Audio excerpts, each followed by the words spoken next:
Yippee-ki-yay movie lovers, it's Jan here, and it's time to talk about the big reveals in Solo, a Star Wars story, and what the film's ending means for Star Wars, an Obi-Wan Kenobi movie, and possible Solo sequels. To celebrate the release of a new Star Wars film, I'm running a Star Wars giveaway for all my subscribers. For a chance to win, make sure you're subscribed to my channel and leave a comment below with your thoughts about the movie. Spoilers ahead for the Solo movie, so take care if you haven't seen it yet.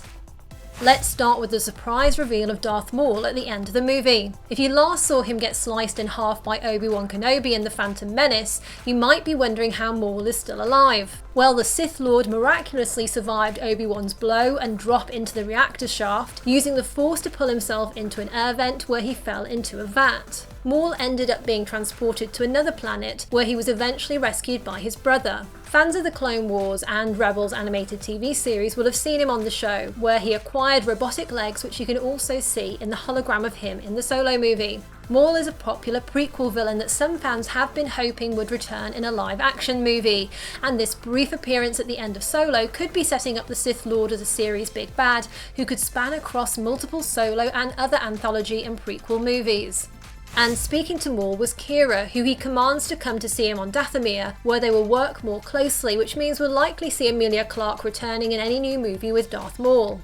By the way, notice in this scene that Darth Maul is wearing the same kind of pendant we saw Qi'ra wear earlier when she saw Han in the cantina scene. It's a Crimson Dawn half-logo necklace. We get to see a darker side of Qi'ra in her scene with Darth Maul, where she seems to have no trouble in lying to him, claiming it was Beckett who killed Dryden Voss when of course she did.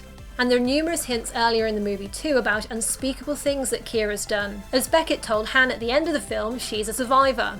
Qi'ra's part in Solo ends with her piloting Dryden's space yacht off to meet with Maul, but as she leaves you can see she's a little conflicted, looking out at Han on the cliff top below. The filmmakers have said that Qi'ra is probably the most complex character in the film, and there are still things we need to learn about her. For example, we don't know what Qi'ra had to do to get off Corellia, or what happened during the 3 years that she and Han were separated, or how she rose up the ranks of the Crimson Dawn so quickly. It's possible that she's compromised in some way to Darth Maul, and maybe she thinks that she could put Han's life in danger if she goes with him. Qi'ra does also seem resigned to her fate, saying to Han earlier in the movie that it's not about winning, but how long you can stay in the game. And because she's a prequel character who never appears or is mentioned in the original trilogy, it's safe to say that Qi'ra probably won't live beyond the future sequels.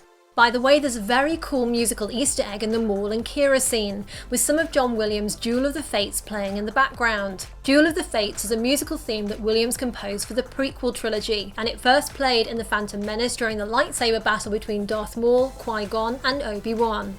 So what could we see happen with Darth Maul in a future movie? Well, previously in the Clone Wars, Maul set up a criminal organisation called the Shadow Collective. In its heyday, the collective totaled 5 major criminal groups under its alliance, one of which was the Hutt clan, which had been forced to join. The Hutts later abandoned the group, and there was a very big hint at the end of Solo that the big shot gangster they're heading off to meet on Tatooine is Jabba the Hutt, meaning that a sequel could have Han and Chewie forced to go up against Maul, perhaps on behalf of Jabba. Another member of Maul's Shadow Collective was the Pike Syndicate, and one of that gang's members also made a brief appearance in Solo during the Kessel scenes. I also thought the placement of Mandalorian armour in Dryden Voss's study is a nod to the upcoming Boba Fett anthology movie that Logan director James Mangold is working on for Lucasfilm. Now, I do also think that there's an alternative or additional movie that Darth Maul and perhaps Qi'ra could appear in, which is the heavily rumoured Obi-Wan Kenobi movie that a lot of fans have been hoping for. Interestingly, Ewan McGregor appeared at the Solo premiere, even giving interviews. Obi-Wan struck the seemingly lethal blow to Darth Maul in Episode 1, so the two do have history, but the potential wrinkle is that much of this has been explored in the canon TV shows, with the two even facing off for one fateful final duel on Tatooine. However, not everyone's familiar with the animated series, so we could see a live-action recreation of that duel in an Obi-Wan movie. The movie might also change some elements of that story which has already been told in the TV shows, although that could irk some fans. But both Darth Maul and Obi-Wan are hugely popular characters in the fandom, and if Lucasfilm senses an opportunity to capitalise on that, I suspect they'll take it. I'm really pleased to see that Ray Park returned as Darth Maul. Park played him in The Phantom Menace, and in Solo, Maul's voice is provided by Sam Witwer, who's voiced the villain in the animated shows. Park seems like a really nice guy, and when I interviewed him before the new trilogy kicked off, this is what he said about coming back to Star Wars. But really deep down, I'd love to come back as Darth Maul. That's what I want to do. I would go crazy, go mental, lock myself in a cabin, go, do the whole method and for 2 or 3 months and, spearfishing and stuff, and just to play the character again. As well as links to the prequel, Solo of course connects to the original trilogy, and the reveal of Enfys Nest and her Cloud Rider gang seems to be a nod to the early days of the Rebel Alliance. And when Enfys Nest says to Han, "You could come with us, we could use someone like you," it's an interesting parallel with how Han asked Luke to go with him and abandon the Rebel Alliance just before the attack on the Death Star. Why don't you come with us? Pretty good in a fight. Could use you. Come on, why don't you take a look around? You know what's about to happen, what they're up against. They could use a good pilot like you. You're turning your back on them. Now Han doesn't go with Enfys Nest, preferring instead to work on a big score for someone like Jabba the Hutt. But like Qi'ra said to Han earlier, you're the good guy. And the Solo movie is planting the seed for Han to eventually do the right thing, because Han did come back at the last minute during the Death Star battle to save Luke.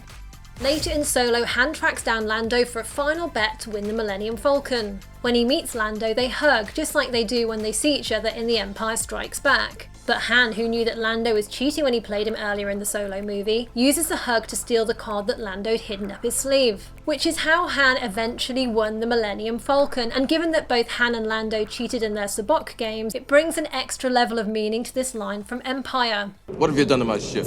Your ship? Hey, remember, you lost her to me fair and square.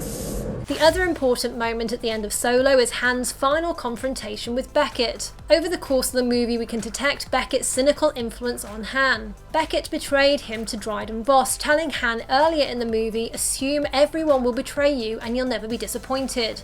And then of course Qi'ra did leave Han at the end too. In his standoff against Beckett, Han doesn't hesitate to shoot first, demonstrating he's internalised these sceptical views about honour and betrayal, and of course reminding us of that scene with Greedo in A New Hope.